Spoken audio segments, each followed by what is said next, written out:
Hello dear students, welcome to doctor logics. तो पिछले lecture में हमने अल्काइलाइड्स शुरू किया था। ठीक है, हमने जनरल क्लासिफिकेशंस पढ़ ली थी कि हम क्लासिफाई कैसे कर सकते हैं अल्काइलाइड्स को। आज के लेक्चर में हम मेथड्स ऑफ प्रिपरेशन शुरू करेंगे अल्काइलाइड्स के। ठीक है, तो हेडिंग डाल लीजिए मेथड्स ऑफ प्रिपरेशन ऑफ अल्काइलाइड्स। तो जो सबसे पहला मेथड है ये आपने +1 में भी किया है एल्केन्स के अंदर, तो वही डिस्कस करते हैं। हम पूरा डिटेल में डिस्कस करेंगे, टेंशन मत लो। मैकेनिज्म भी हम डिटेल में डिस्कस करने वाले हैं। तो हेडिंग डालिए फ्रॉम एल्केन्स। जो पहला मेथड है वो है फ्रॉम एल्केन्स। ठीक है, या इसको हमने पढ़ा हुआ है हेलोजिनेशन ऑफ एल्केन्स के नाम से। Halogenation of alkenes. देखो, ये जो पहला चैप्टर चल रहा है अल्काइलाइड्स और उसके बाद अराइलाइड्स, अगर इस चैप्टर में आपका इंटरेस्ट बन गया तो वो बहुत अच्छा होगा आगे की ऑर्गेनिक करने के लिए। ठीक है, तो कोशिश करो कि अपना इंटरेस्ट डेवलप करो ऑर्गेनिक को करने में। अगर इंटरेस्ट डेवलप नहीं होगा तो ऑर्गेनिक मुश्किल होती जाएगी जैसे जैसे चैप्टर आगे बढ़ते जाएंगे। ठीक है, अभी तो स्टार्ट किया है, आपको आसान लगेगी। ठीक है, लेकिन जैसे जैसे हम चैप्टर को आगे कंटिन्यू करते जाएंगे या पहले चैप्टर के बाद जब हम दूसरे चैप्टर पे जाएंगे तो हो सकता है कहीं दिक्कतें आनी शुरू हों अगर आपका इंटरेस्ट डेवलप ना हुआ। तो कोशिश करो कि अपना एक बेस क्रिएट करते जाओ, क्वेश्चंस प्रैक्टिस जरूर करो। ठीक है, जितने ज्यादा ऑर्गेनिक के क्वेश्चंस प्रैक्टिस करोगे उतना ही आपके लिए बेनिफिशियल रहेगा। ठीक है, तो हम इस टॉपिक को शुरू करते हैं। देखो, ये जो टॉपिक है हमने पढ़ा था कि अगर हम कोई एक एल्केन लेते हैं और उसको हैलोजन मॉलिक्यूल से रिएक्ट कराते हैं in presence of sunlight, light या एनर्जी। ठीक है, सनलाइट, तो क्या होता था, अल्काइल हैलाइड मिलता था अलोंग विथ HX। ये पढ़ा था। ठीक है, जो इसका मैकेनिज्म है पहले वो डिस्कस करते हैं, फिर हम इसके कुछ इंपॉर्टेंट पॉइंट्स नोट कर लेंगे। ठीक है, तो सबसे पहले हम इसका मैकेनिज्म डिस्कस करते हैं। इसका जो मैकेनिज्म है वो क्या है, free radical substitution reaction. Free radical substitution reaction, या फिर हम इसको बोलते हैं FRSR। ठीक है, फ्री रेडिकल सब्स्टिट्यूशन रिएक्शन। ठीक है, अब इसमें सबसे पहला स्टेप क्या था हमारे पास, चेन इनिशिएशन। सबसे पहला स्टेप क्या था हमारे पास, चेन इनिशिएशन। अब इस स्टेप में क्या होता था, आप एक हैलोजन मॉलिक्यूल लेते थे और सनलाइट की प्रेजेंस से या एनर्जी देके, इलेक्ट्रिसिटी भी हम यूज कर सकते थे वहां पे। ठीक है, हीट भी हम यूज कर सकते थे। तो इसकी हम होमोलिटिक क्लीवेज करवा देते थे। कैसी क्लीवेज करवा देते थे, होमोलिटिक क्लीवेज, जिससे हमारे पास दो हैलोजन फ्री रेडिकल्स जनरेट होते थे। ठीक है, ये होता था हमारा पहला स्टेप जिसको हम नाम देते थे चेन इनिशिएशन स्टेप। अब दूसरा स्टेप क्या था यहाँ पे, चेन प्रोपगेशन। दूसरा स्टेप क्या था, चेन प्रोपगेशन।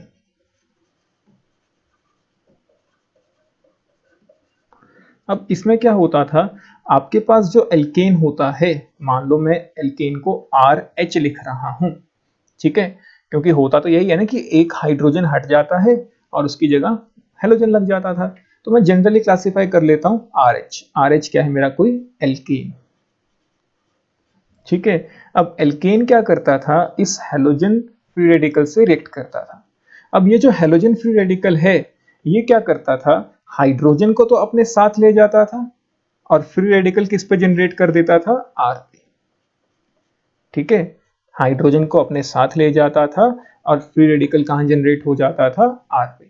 अब आपके दिमाग में एक क्वेश्चन आ रहा होगा कि ऐसा भी तो हो सकता है कि R के साथ हेलोजन चला जाए और फ्री रेडिकल किसका जनरेट हो, हाइड्रोजन का। लेकिन हमने ये पढ़ा है कि जो हाइड्रोजन का फ्री रेडिकल होता है ये हाईली अनस्टेबल होता है। ये कैसा होता है, हाईली अनस्टेबल होता है। ठीक है, तो कभी भी किसी भी रिएक्शन में H फ्री रेडिकल जनरेट नहीं होता। R फ्री रेडिकल तो फिर भी स्टेबल हो जाता है बाय इंडक्टिव इफेक्ट्स, लेकिन H फ्री रेडिकल तो स्टेबल ही नहीं हो पाता। तो हमेशा क्या जनरेट होगा, R फ्री रेडिकल जनरेट होगा और HX बनेगा। ठीक है, फिर ये R फ्री रेडिकल क्या करता है, ये दूसरे हैलोजन मॉलिक्यूल से रिएक्ट करता है। अब ये क्या करता है रिएक्शन पे, ये यहाँ से हेलोजन को बाहर निकाल लेता है, तो RX बनता है और फिर से एक हेलोजन फ्री रेडिकल जनरेट हो जाता है। ठीक है, ये क्या करता है, एक हेलोजन को अपने साथ ले जाता है यहाँ से, ठीक है, और एक फ्री रेडिकल छोड़ जाता है किस पे, हेलोजन पे। कोई डाउट, यहाँ तक क्लियर है? तो ये जो दो स्टेप आते थे ये हमारे किस में आते थे, चेन प्रोपगेशन में। ठीक है, और लास्ट स्टेप क्या होता था हमारा, चेन टर्मिनेशन। लास्ट स्टेप क्या होता था, चेन टर्मिनेशन।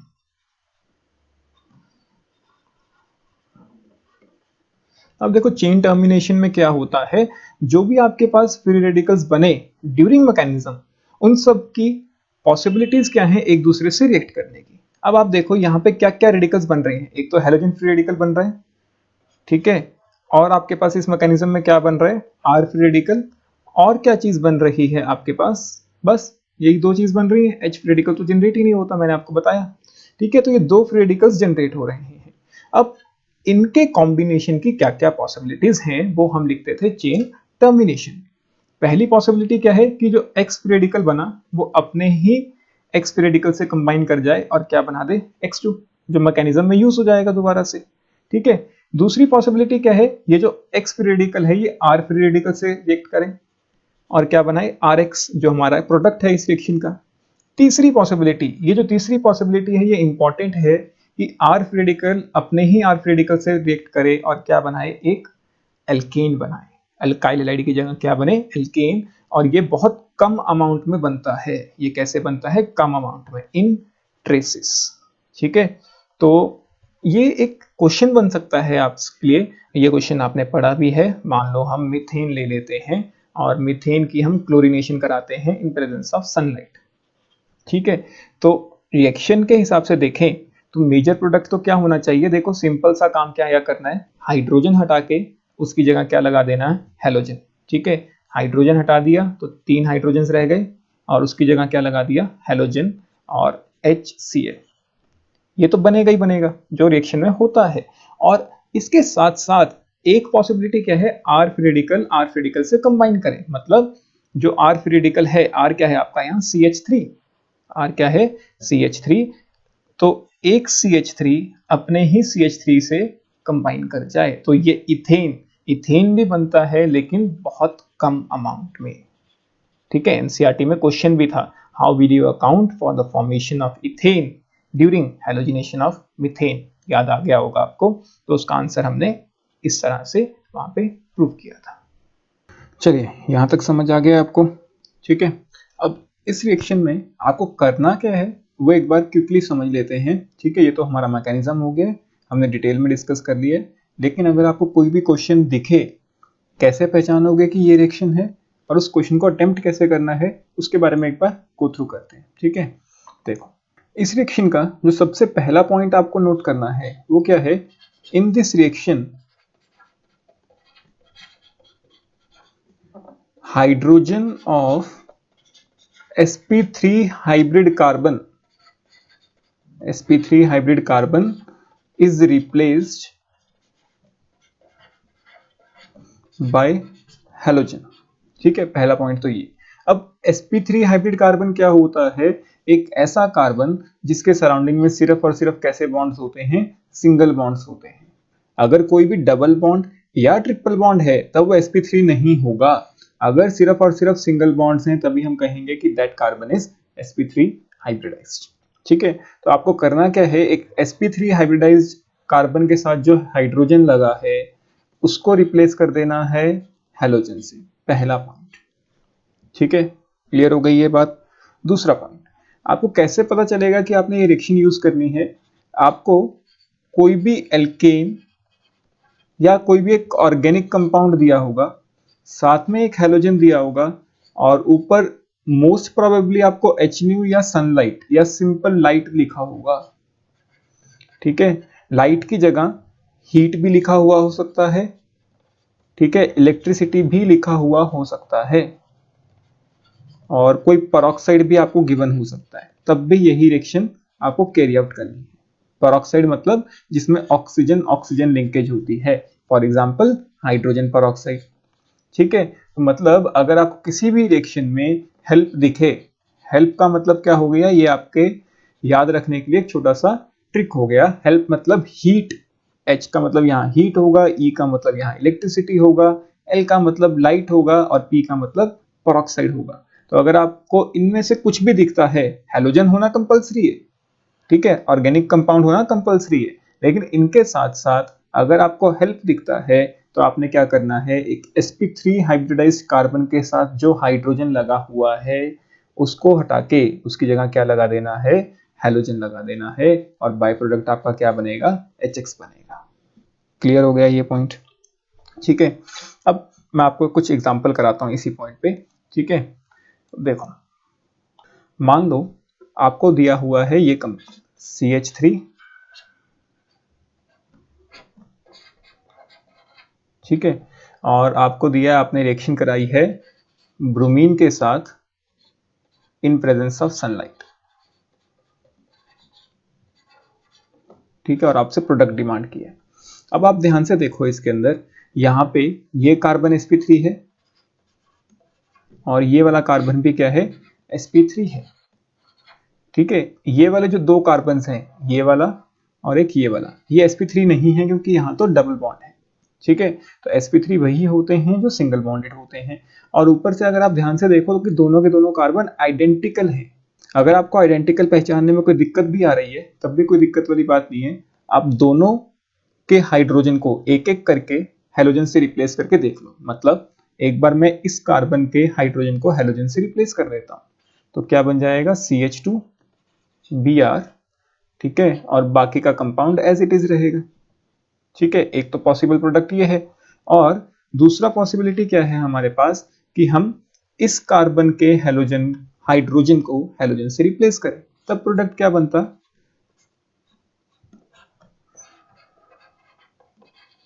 तो आप इन दोनों का नाम लिख के देख लो, ठीक है। अगर हम इसका नाम लिखें तो नंबरिंग कहां से शुरू करेंगे, बिल्कुल सही, नंबरिंग यहां से शुरू करेंगे, ठीक है। तो इसका नाम क्या बन जाएगा, 1 ब्रोमो, आगे बिल्कुल सही, ब्यूट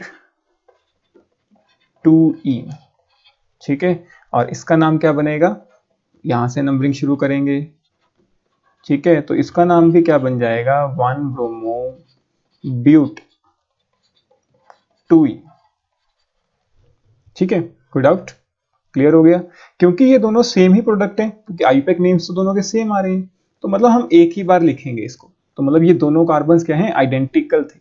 क्यों? क्योंकि जब हमने एक एक करके इनके हाइड्रोजन को हेलोजन से रिप्लेस किया तो सेम प्रोडक्ट मिला, सेम प्रोडक्ट मिला, मतलब कार्बन्स जो थे वो कैसे थे, आइडेंटिकल थे, ठीक है।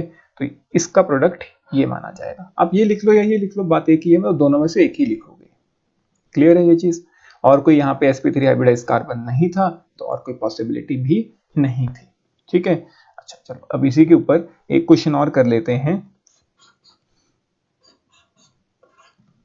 मान लो मैं ये कंपाउंड लेता हूं और इसकी रिएक्शन कराता हूं ब्रोमीन के साथ इन प्रेजेंस ऑफ सनलाइट, तो क्या प्रोडक्ट होगा, बिल्कुल सही। देखो, अब जितने भी बेंजीन के कार्बन्स हैं वहां तो डबल बॉन्ड प्रेजेंट है, ठीक है। अगर मैं इसको हटा दूं, अगर आपको कंफ्यूजन हो रही है तो हम ये सर्कल को हटा देते हैं और डबल बॉन्ड लिख लेते हैं। देखो, अगर यहाँ डबल बॉन्ड लिखें, यहाँ डबल बॉन्ड लिखें और यहाँ डबल बॉन्ड लिखें, यही होता है बेंजीन। तो बेंजीन के हर एक कार्बन पे डबल बॉन्ड आ रहा है, तो मतलब उनमें से कोई भी कार्बन sp3 हाइब्रिडाइज्ड नहीं है। तो सिर्फ और सिर्फ sp3 हाइब्रिडाइज्ड कार्बन ये वाला है। तो इसके पास हाइड्रोजन है और वो हाइड्रोजन हटा के हम क्या लगा देते हैं, ब्रोमीन लगा देते हैं। तो प्रोडक्ट क्या बन जाएगा, ये चीज। क्लियर हो गया? किसी को कोई डाउट? ठीक है।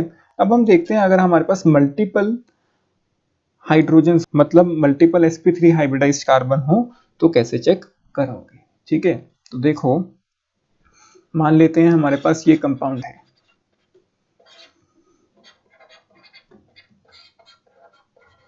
ठीक है, और मैं ब्रोमिनेशन करा रहा हूं, पर्टिकुलरली इन ब्रोमिनेशन। ये जो मैं काम बता रहा हूं आपको, ये सिर्फ और सिर्फ किस में वैलिड है, ब्रोमिनेशन में, ठीक है। सिर्फ और सिर्फ किस में वैलिड है, ब्रोमिनेशन, मतलब जब आप ब्रोमीन से रिएक्ट करवाओगे। तब देखो, अब हर एक कार्बन यहाँ पे sp3 हाइब्रिडाइज है, ये वाला कार्बन भी sp3 हाइब्रिडाइज है, ये वाला कार्बन भी sp3 हाइब्रिडाइज्ड है और ये वाला कार्बन भी sp3 हाइब्रिडाइज्ड है। अगर आप पहचान पा रहे हो तो ये वाला कार्बन और ये वाला कार्बन आइडेंटिकल है, ठीक है, और ये कार्बन इन दोनों से अलग है। अगर नहीं पहचान पा रहे तब भी कोई दिक्कत नहीं है, हर एक कार्बन के साथ जो हाइड्रोजन लगा है एक एक करके उसको ब्रोमीन से रिप्लेस करो, ठीक है। जो आइडेंटिकल होंगे उनका आईयूपैक नेम सेम बन जाएगा, वहां से आप पता लगा सकते हो कि वो कार्बन आइडेंटिकल था, ठीक है। तो मैं पहले क्या करता हूं, इस कार्बन के साथ जो हाइड्रोजन लगा है उसको ब्रोमीन से रिप्लेस कर देता हूं,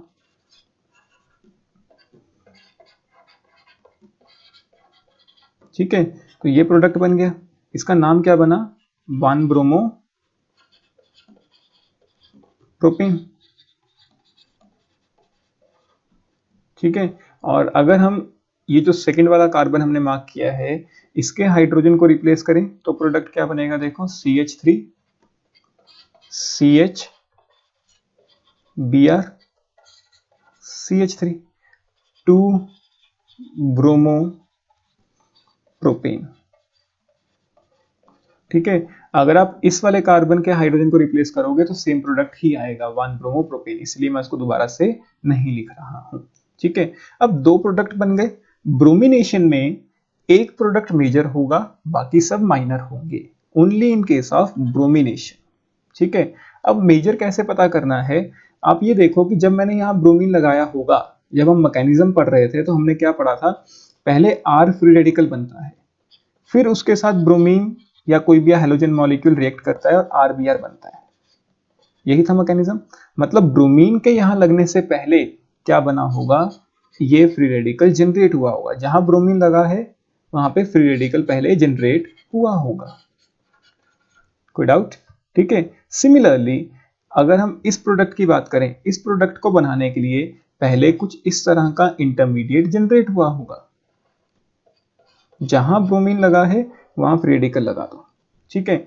अब आप मुझे बताओ इस फ्री रेडिकल में से और इस फ्री रेडिकल में से कौन सा ज्यादा स्टेबल है, बिल्कुल सही, यहां देखें तो यहां तो सिर्फ एक ही प्लस आई ग्रुप लगा है, ये 1 डिग्री फ्री रेडिकल है, एक ही आर ग्रुप है जो उसको प्लस आई से स्टेबलाइज कर रहा है, ठीक है। जबकि ये वाला जो फ्री रेडिकल है ये कैसा है, 2 डिग्री, क्योंकि यहाँ दोनों साइड कार्बन हैं, ठीक है। तो यहां से भी प्लस आई मिलेगा, इसे यहां से भी प्लस आई मिलेगा, तो 2 degree free radical is more stable then 1 degree, क्योंकि ये ज्यादा स्टेबल है, क्योंकि ये ज्यादा स्टेबल है तो इससे जो प्रोडक्ट मिलेगा ये कैसा प्रोडक्ट होगा, मेजर प्रोडक्ट होगा, और ये वाला प्रोडक्ट कैसा होगा फिर, माइनर।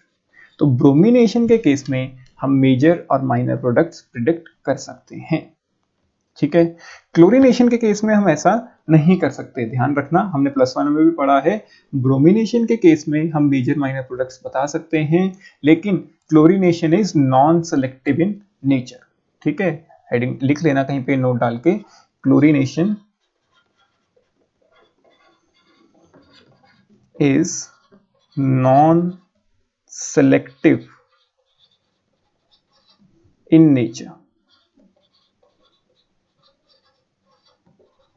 ठीक है। ये हमने पढ़ा हुआ है +1 में, तो मैं +2 में इतनी जरूरत नहीं है इसकी, जो इंपॉर्टेंट पॉइंट्स हमें चाहिए वो हमने डिस्कस कर लिए। नॉन सिलेक्टिव का मतलब हम मेजर माइनर नहीं बता पाएंगे, प्रोडक्ट्स बहुत सारे बनेंगे जैसे अभी बने, लेकिन ब्रोमिनेशन के केस में हमने मेजर माइनर बताया, क्लोरीनेशन के केस में हम मेजर माइनर नहीं बता पाते, ठीक है। इसके ऊपर एक क्वेश्चन और करते हैं हम लोग, क्वेश्चन मैं आपको लिखवा देता हूं। क्वेश्चन है, how many monochloro derivatives, how many monochloro derivatives are possible for n-butane, are possible for n-butane, n-butane के लिए कितने मोनोक्लोरो डेरिवेटिव पॉसिबल है, ठीक है। अगर हम सीबीएसई के हिसाब से देखें तो हम स्टीरियोइसोमर्स काउंट नहीं करेंगे, पहले हम सीबीएसई के हिसाब से चेक कर लेते हैं, ठीक है। तो मोनोक्लोरो डेरिवेटिव्स मतलब एक ही क्लोरीन लगाना है और रिएक्शन किसके साथ कराई गई है, एन ब्यूटेन। तो एन ब्यूटेन क्या होता है, बिल्कुल सही, सारे के सारे कार्बन लॉन्गेस्ट चेन में, तो एन ब्यूटेन हमारे पास ये होगा, ठीक है। अब अगर आप ध्यान से देखो इसमें ये वाले और ये वाले कार्बन सेम है। सिमिलरली ये वाला कार्बन और ये वाला कार्बन सेम है। क्यों? क्योंकि यहां प्लेन ऑफ सिमेट्री है। अगर आपको आइडेंटिकल कार्बन नहीं पहचानने आ रहे हैं तो कोई दिक्कत वाली बात नहीं है। आप जितने भी sp3 हाइब्रिडाइज कार्बन हैं उन सबके हाइड्रोजन को एक एक करके हैलोजन से रिप्लेस करो, उनका नाम लिखो। जब आप नाम लिखोगे तो आइडेंटिकल नेम आएगा तो सेम प्रोडक्ट काउंट होगा, वो नया प्रोडक्ट काउंट नहीं होगा। ठीक है, तो ये सब के सब कार्बन sp3 हाइब्रिडाइज हैं, तो एक एक करके हम इन सब पे क्या लगा देते हैं? क्लोरीन लगा देते हैं। तो एक प्रोडक्ट ये पॉसिबल होगा।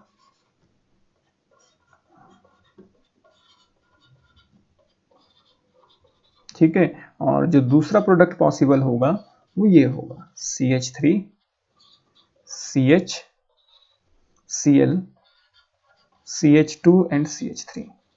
ठीक है, सीबीएसई के हिसाब से बस इतना ही आपको चाहिए। लेकिन अगर हम कॉम्पिटिटिव एग्जाम्स की बात करें तो वहां पे आपसे स्टीरियो आइसोमर्स भी काउंट करवाएगा वो। तो इंक्लूडिंग स्टीरियो आइसोमर्स अगर हम क्वेश्चन में थोड़ा सा चेंज कर दें, अब आपको कहा है कि सेम प्रोडक्ट्स बताओ कितने बनेंगे, लेकिन स्टीरियो आइसोमर्स को इंक्लूड करना है। स्टीरियो आइसोमर्स, ठीक है, सीबीएसई वाला पार्ट हमने अलग कर लिया और कॉम्पिटिटिव में आपसे स्टीरियो आइसोमर्स भी वो काउंट करवाएगा। अब स्टीरियो आइसोमर्स के लिए आपको ये देखना है कि प्रोडक्ट में कोई नया कायरल कार्बन तो नहीं जनरेट हो गया। कायरल कार्बन क्या होता था वो देख लेते हैं। कायरल कार्बन एक ऐसा कार्बन होता है जिसपे चारों के चारों ग्रुप्स डिफरेंट हों। ठीक है, पहला तो वो sp3 होना चाहिए और ऊपर से चारों ग्रुप्स डिफरेंट लगे हुए होने चाहिए, ए बी एक्स वाई, चारों ग्रुप्स क्या होने चाहिए? डिफरेंट होने चाहिए। ठीक है, तो अब आप ये देखो कि इसके अंदर हमने इस कार्बन पे चेंज किया, क्या ये कायरल कार्बन बना? sp3 हाइब्रिडाइज तो है लेकिन यहाँ पे दो ग्रुप सेम है हाइड्रोजन, तो ये कायरल नहीं है, तो इसको एक ही प्रोडक्ट काउंट करोगे। ठीक है, इसको अगर कायरल कार्बन जनरेट नहीं हो रहा है तो उसको एक ही प्रोडक्ट काउंट किया करेंगे। अब इसमें इस कार्बन पे हमने चेंज किया, यहाँ पे देखो इस कार्बन पे एक हाइड्रोजन है, एक मिथाइल है, एक इथाइल है और एक क्लोरीन है। चारों ग्रुप्स डिफरेंट है, ऊपर से sp3 है। तो ये sp3 के साथ चारों डिफरेंट कार्बन होने के कारण ये कार्बन कैसा बन गया है? कायरल बन गया है। जब कायरल बन जाएगा तब आप उसको एक नहीं दो प्रोडक्ट्स काउंट करोगे। दो क्यों काउंट करोगे? एक उसका R आइसोमर और एक उसका S आइसोमर। ठीक है, R और S, ये हमने जीओसी में पढ़ा हुआ है +1 में। इसके ऊपर मैंने वीडियो भी डाली हुई है, मैं वीडियो का लिंक आपको इस वीडियो की डिस्क्रिप्शन में प्रोवाइड कर दूंगा, आप वहां जाके वॉच कर सकते हैं। ठीक है, तो इंक्लूडिंग स्टीरियो आइसोमर्स अगर हम देखें तो हमारा आंसर आएगा 3, और अगर हम सीबीएसई के हिसाब से देखें एक्सक्लूडिंग स्टीरियो आइसोमर्स, मतलब स्टीरियो आइसोमर्स को अगर हम काउंट ना करें तब हमारा आंसर कितना आ रहा था? 2 आ रहा था। कोई डाउट? क्लियर हो गया ये चीज? चलो, अब हम ये देखते हैं कि आर और एस बने कैसे, मतलब दो आइसोमर्स कैसे बने, वो भी हम थोड़ा सा एक बार डिटेल में स्टडी कर लेते हैं। ठीक है, यहाँ तक नोट कर लो, फिर हम देखते हैं इसको। चलो देखो, अब मैंने आपको क्या बताया कि ये वाला जो पहला प्रोडक्ट है इसमें तो कोई दिक्कत ही नहीं है क्योंकि कायरल कार्बन ही जनरेट नहीं हुआ। दूसरे वाले प्रोडक्ट में कायरल कार्बन जनरेट हुआ, तो दूसरे वाला प्रोडक्ट जनरेट होने से पहले एक फ्री रेडिकल बना होगा। तो इसको बनाने के लिए, इस वाले प्रोडक्ट को बनाने के लिए जो फ्री रेडिकल जनरेट हुआ होगा वो क्या हुआ होगा? पहले देखो CH3 CH, free radical CH2 CH3। ठीक है, और इसकी हाइब्रिडाइजेशन क्या होगी? बिल्कुल सही, sp2, क्योंकि यहां सिर्फ और सिर्फ क्या है? 3 सिग्मा बॉन्ड्स हैं और लोन पेयर नहीं है। हाइब्रिडाइजेशन कैसे पता करते हैं इसके ऊपर भी मैंने आपको वीडियो बना के दी हुई है, उसका लिंक भी मैं वीडियो की डिस्क्रिप्शन में प्रोवाइड कर दूंगा, क्योंकि हाइब्रिडाइजेशन हम ऑर्गेनिक में बहुत ज्यादा यूज करने वाले हैं। ठीक है, तो ये जो कार्बन है ये sp2 हाइब्रिडाइज कार्बन है। sp2 हाइब्रिडाइज है तो ये कैसा शेप रखेगा? Trigonal planar, trigonal planar. ठीक है, ट्राइगोनल प्लेनर का मतलब कुछ इस तरह की इसकी शेप होगी। मान लो मैं इस तरह की शेप बना लेता हूँ, आप कोई भी ग्रुप कहीं पे भी लगा सकते हो, कोई दिक्कत वाली बात नहीं है। ठीक है, CH2 CH3, क्लियर है? अब एक इसके पास क्या होगा? ऑर्बिटल होगा जिसके अंदर ये एक इलेक्ट्रॉन पड़ा है। इस ऑर्बिटल में क्या है? एक इलेक्ट्रॉन पड़ा हुआ है। अब हमने क्या करना है? इस पे ब्रोमीन ने आके अटैक करना है। ठीक है, मैकेनिज्म के हिसाब से देखें तो ये जो फ्री रेडिकल है, ये मैंने फ्री रेडिकल का स्ट्रक्चर बना दिया ज्योमेट्री के हिसाब से। ठीक है, अब इस फ्री रेडिकल पे किसने आके अटैक करना है? ब्रोमीन मॉलिक्यूल ने। अब bromine molecule above the plane आके भी अटैक कर सकता है और बिलो द प्लेन आके भी अटैक कर सकता है। दोनों पॉसिबिलिटीज इक्वली प्रोबेबल हैं। इक्वली प्रोबेबल क्यों है? क्योंकि ये प्लेनर है, तो ऊपर से भी आके अटैक हो सकता है इसके ऊपर और नीचे से आके भी अटैक हो सकता है। ठीक है, ऊपर वाले अटैक को हम पॉसिबिलिटी नंबर 1 मान लेते हैं और नीचे वाले अटैक को हम पॉसिबिलिटी नंबर 2 मान लेते हैं। ठीक है, अब अगर हम ध्यान से देखें तो अगर हम ऊपर से अटैक करवाते हैं, देखो अब आपको कैसे याद रखना है, ऊपर से आके अगर अटैक हुआ, हमने क्लोरीन लिया था तो हम क्लोरीन ही ले लेते हैं ब्रोमीन की जगह। क्वेश्चन में हमने क्लोरीन लिया था तो हम यहाँ पे भी क्या करते हैं, क्लोरीन ही काउंट कर लेते हैं। ठीक है, तो क्लोरीन जो है वो ऊपर से आके भी अटैक कर सकता है और नीचे से आके भी अटैक कर सकता है। मान लो उसने ऊपर से आके अटैक किया, ठीक है, तो क्लोरीन ऊपर लग जाएगा और जो इस ऑर्बिटल के पास वाला ग्रुप था वो नीचे आ जाएगा। इसके पास कौन है? ये CH2CH3, तो ये नीचे को आ जाएगा। ठीक है, तो मतलब ज्योमेट्री कैसे बनेगी, CH3 हाइड्रोजन इधर चला गया, ऊपर कौन लग गया? क्लोरीन लग गया और नीचे कौन आ गया? CH2CH3। दोबारा समझो, ऊपर से तो अटैक क्लोरीन कर रहा है तो ऊपर वाली साइड तो कौन लग गया? क्लोरीन। ठीक है, अब क्लोरीन के लिए जगह बनाने के लिए थोड़ा थोड़ा शिफ्टिंग करना पड़ेगा। तो ये जो आपने ऑर्बिटल बनाया है इसके सबसे पास कौन सा ग्रुप है? ये CH2CH3, तो ये थोड़ा इधर को शिफ्ट हो जाएगा और हाइड्रोजन थोड़ा इधर को शिफ्ट हो जाएगा। तो देखो हाइड्रोजन यहाँ आ गया, CH2CH3 यहाँ आ गया। ठीक है, तो ये पॉसिबिलिटी नंबर 1 के हिसाब से बना। अगर हम पॉसिबिलिटी नंबर 2 के हिसाब से प्रोडक्ट देखते हैं तो देखो क्या बनेगा। अब पॉसिबिलिटी नंबर 2 में क्या है, क्लोरीन नीचे से अटैक करे। ठीक है, अगर क्लोरीन नीचे से अटैक करता है, देखो क्लोरीन ने नीचे से अटैक किया तो क्लोरीन नीचे लग गया। ठीक है, अब क्लोरीन की जगह बनाने के लिए ऑर्बिटल के पास कौन सा ग्रुप है? क्लोरीन तो नीचे लग गया, तो हाइड्रोजन को थोड़ा इधर को शिफ्ट होना पड़ेगा जगह बनाने के लिए और फिर CH2CH3 को थोड़ा इधर शिफ्ट होना पड़ेगा। तो हाइड्रोजन यहाँ लग गया और CH2CH3 थोड़ा यहाँ लग गया और हमारा CH3 तो यहाँ था ही। तो ये दो प्रोडक्ट्स बन रहे हैं। ठीक है, अब अगर हम इसकी प्रायोरिटीज असाइन करें तो क्लोरीन की प्रायोरिटी नंबर 1, हाइड्रोजन की प्रायोरिटी नंबर 4, इथाइल की प्रायोरिटी नंबर 2 और इसकी priority number 3, can in gold D-log rules के हिसाब से। ठीक है, R&S कॉन्फ़िगरेशन जब हम असाइन करते थे। तो आप ये +1 वाला टॉपिक है, आप वहां से एक बार गो थ्रू जरूर कर लीजिए इसे। ठीक है, तो अगर हम देखते हैं इसमें तो 4 को भूल जाओ, 1 से 2, 2 से 3, 4 को भूल गए, 1 से 2, 2 से 3। ठीक है, तो हम कैसा मूव कर रहे हैं? क्लॉकवाइज, और लोएस्ट प्रायोरिटी ग्रुप हमारा हॉरिजॉन्टल वेज पे पड़ा है। तो क्लॉकवाइज हॉरिजॉन्टल में क्या होता है? ये S।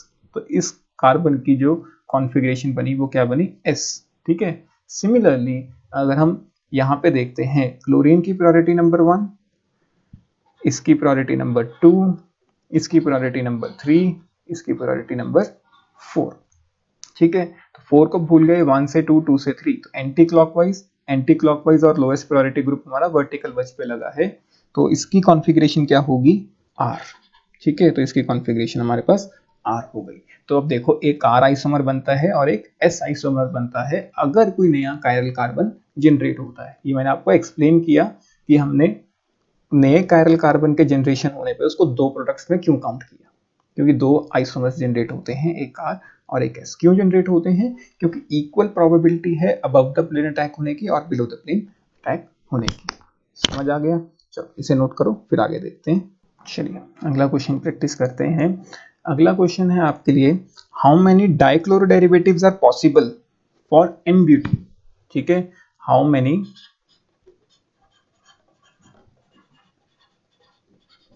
डाइक्लोरो डेरिवेटिव्स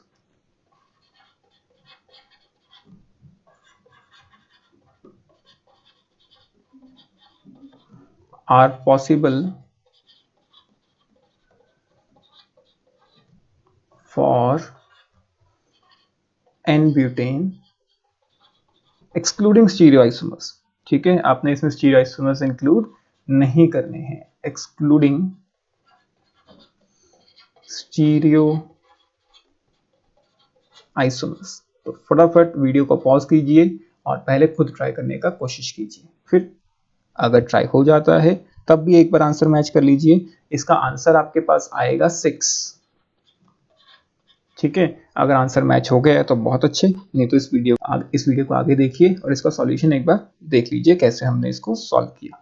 ठीक है, तो देखो हमारे पास एन ब्यूटेन क्या होता है, CH3 CH2 CH2 CH3, यही होता है एन ब्यूटेन। डाइक्लोरो डेरिवेटिव्स मतलब 2 बार क्लोरीन लगाना है, तो 2 बार क्लोरीन मैं पहले सेम कार्बन पे 2 क्लोरीन लगा देता हूं। मतलब मैंने जो फर्स्ट कार्बन था, सारे के सारे कार्बन sp3 हाइब्रिडाइज हैं, तो मैंने यहाँ पे क्लोरीन लगा दिया और यहाँ पे फर्स्ट पे ही दोनों क्लोरीन लगा दिए। ठीक है, और दूसरा पॉसिबल प्रोडक्ट क्या है, मैं दोनों के दोनों क्लोरीन सेकंड वाले कार्बन पे लगा देता हूं। क्या मैं थर्ड वाले कार्बन पे लगा के एक नया प्रोडक्ट जनरेट कर सकता हूं? नहीं, जब आप थर्ड वाले पे लगाओगे तो सेम यही प्रोडक्ट दोबारा से रीजनरेट होगा। आप नाम लिख के देख लीजिए। देखो इसका नाम क्या है, 1,1 डाइक्लोरोब्यूटेन।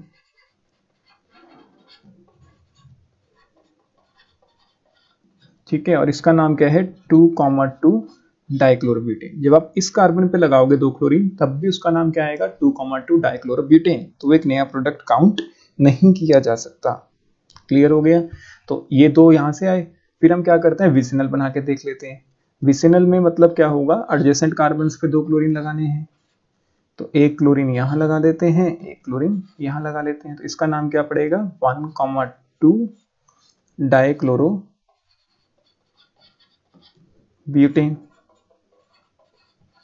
ठीक है, फिर हम क्या करते हैं, हम 2 और 3 पे लगा के देख लेते हैं। तो मतलब एक प्रोडक्ट हमारा ये बन सकता है। ठीक है, 2,3 डाइक्लोरो ब्यूटेन।